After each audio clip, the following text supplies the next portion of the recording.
Bago ang lahat, luma muna. Si Devin Booker simula 2017, ikalawang taon niya sa NBA, nag-a-average siya ng 22 points per game. Ito yung nakascore na siya ng 70 points versus Boston. Ang Suns hindi pa katulad ng 2020 version nila bago pumasok yung 2021. Tumataas ang average no ni Booker until 2019 kung saan meron na siyang 26 points per game, pero na-snub pa rin nun si Booker sa All-Star selection dahil na rin siguro sa marami pa ring guards nun sa West. Si Booker bago naging All-Star, naging 3-time All-Snub at 2-time All-Replacement siya. Naging All-Star talaga si Booker noong 2020 hanggang 2022. Pero yung 2020 naging replacement siya para kay Damian Lillard at yung 2021 naging replacement siya kay Anthony Davis. Nang 2020, na-snub ulit siya sa selection. Pati yung 2021 na-snub din si Booker. Kasama siya sa top 10 pagdating sa scoring. Tanging yung 2022 ang pinili talaga si Booker bilang isang legit All-Star. Actually, 4-time All-Snub si Devin Booker dahil yung 2023 dapat magiging replacement din siya or talagang kasama siya sa pinili ng mga reserves. Kaso nga lang, meron siyang injury nun. Si Booker nung nakarang taon, marami siyang na-test na mga games bago pumasok yung All-Star break. Hindi siya inilagay sa final list at may pagkakataon pa sana bilang replacement. Siya pa ang leading scorer no ng Suns. Pinagtanggol pa siya ng ibang NBA players na bakit dinidisrespect si Booker bilang isang All-Star. Ang pumipili ng mga reserves ay mga coaches. Naglalagay pa nga ngayon si Commissioner Adam Silver. Bale, mas malaki ang chance ng isang player na maging All-Star ngayon kumpara dati. Pero ang sinabi noong nakaraang taon, hindi talaga All-Star si Booker dahil selfish player siya.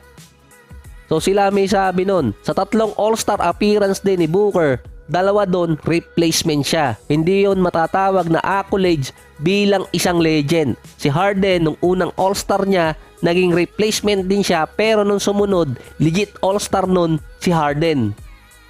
May dumagdag pa kasi nung 2 All-Star mula East papuntang West. Si Kyrie napunta ng Dallas, si Kevin Durant naman napunta ng Suns.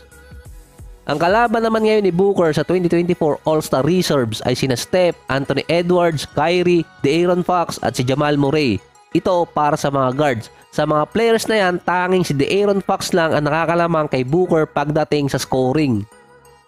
Kapag si Devin Booker ay hindi pa nasama ngayon taon sa All-Star selection, meron nang may galit sa kanya. Nakascore na siya ng 52 points versus Pelicans at kayo naman umiscore siya ng 62 versus Raptors. Noong nakaraan, kakascore pa lang ni Embiid ng 70 points at si Towns 60 points. Yung epic performance nga lang ni Booker hindi na-convert sa panalo dahil nadali ni Andrew Nembhard para makuha ng Pacers yung game, 133-131. So mali pala ako, hindi pala si Nembhard yun. Si Obi Toppin yung nakakuha ng rebounds at nakapagpalamang dito sa Pacers para makuha nila yung panalo.